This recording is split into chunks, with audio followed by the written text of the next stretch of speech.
Қарбалас өмірдің тынымсыз тігісінде бір күннің қалай өткенін кейде аңғармай қаласың. Әсіресе ақпараттың айдынында жүрген бақ өкілдері үшін күйбең тірліктің әлегі бітпей. Күнделікті түсірілім, сұхбаттар, таусылмайтын жаңалықтар легі.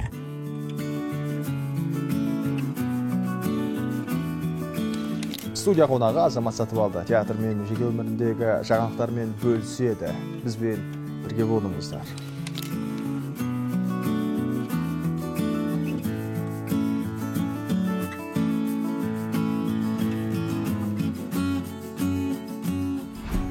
Шығыстың бір данышпаны дүниені түзеткің келсе, ең бірінші өзіңді түзет. Содан кейін барып балаңды, достарыңды түзет деген екен.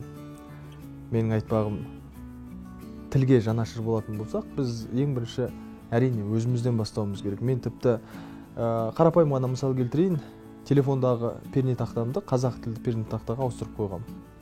Яғни бұл да біздің тіліміздің өркендеуіне, өсуіне титтей да болса өз септігін тигізеді деген сөз. Ендеше тілді дамытқымыз келсе, тілге жанашыр болатын болсақ, онда әрқайсымыз өзімізден бастайық.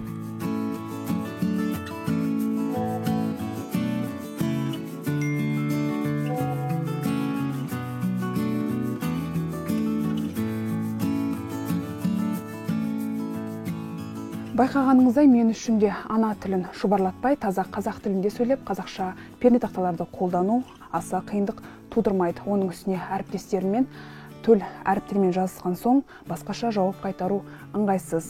Біз қазақ тілін насихаттап, қазақша сөйлеп қана оны әлемге таныта аламыз. Сондықтан өзімізден бастайық.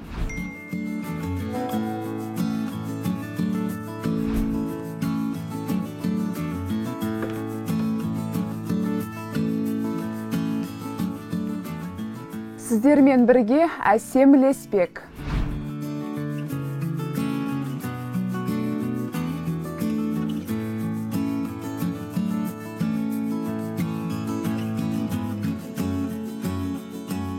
Тіл түзелмей, қоғам түзелмейді. Мемлекеттің де, ұлттың да болашағы күңгірттене береді.